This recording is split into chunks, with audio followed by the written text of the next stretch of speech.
everybody. Welcome to the Steckline Report. Nice to have you aboard today. I'll tell you what, we've got some more surveys going on. The Allendale Company has just done a survey of a bunch of states, in fact 32 states. Corn and soybeans, how much are we going to produce? Well, we've got everybody guessing. What's your guess, friends? Stay tuned. We'll talk about Allendale and a few other items coming up in just a minute. I first got started in the cattle business. My wife and my father-in-law got me into it. I love dealing with the animals and being in the outdoors. At American Ag Credit, I know a lot of them are in the same business that I am. Therefore they understand what I need and what problems I'm against, so they can work with you on it, and it makes it much easier. It's been passed down to me through the generations, and I want to pass it on down to the next generation or two.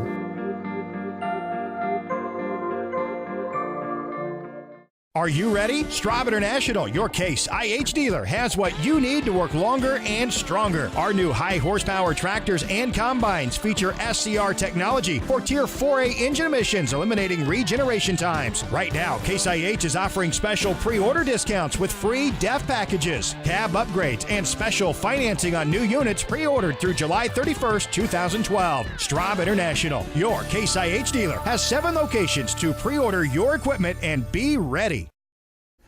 Well, the Allendale estimate just came out a few minutes ago, and 32 states were interviewed, farmers all over the country, and they tell us now that 118.2 bushels an acre is going to be the corn crop. That's according to Allendale. 118.2. The USDA said 123.4. Soybeans 36.1, USDA tells us. This survey 34.9. So not too much difference there.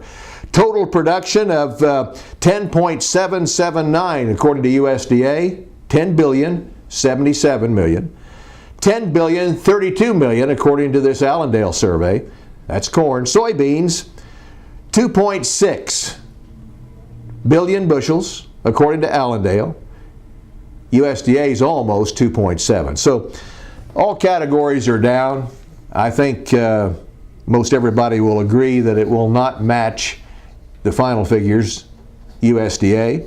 But I got to tell you, friends, we've got our situation here that kind of makes you wonder if the downward trend in production is all over but the shouting. I think most of it's built into the market now, no matter whether it's corn, soybeans, or wheat. We do feel maybe that the top of the market is kind of close until we figure out if we're going to get wheat planted in pretty good shape in the Midwest. And now we wait for next spring. Yeah, things could get a little tight for corn and beans between now and the next crop year, couldn't it?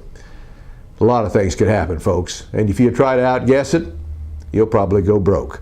Let's forget about that for a minute. Speaking of guessing, gosh, you don't have to guess much about the cattle market. This thing's going to remain strong for another year or two. We've already talked to you about this a time or two in the past.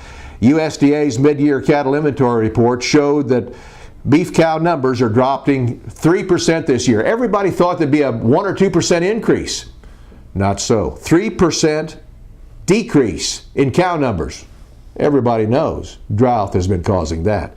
Also, it projects USDA the 2012 calf crop to be down 2%, down 8% since 2006. So don't tell me that it's going to get a little tight when it comes to putting cattle on wheat pasture, if there is any wheat pasture around.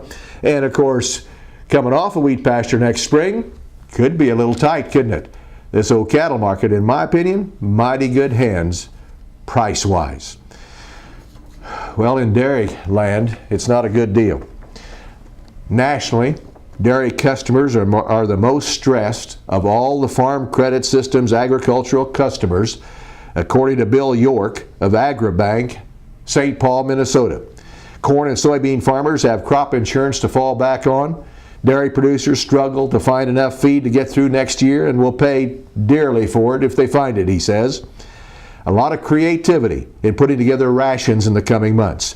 In California, Texas, and Idaho, dairy country, anti-lender sentiment is high among shrinking credit lines.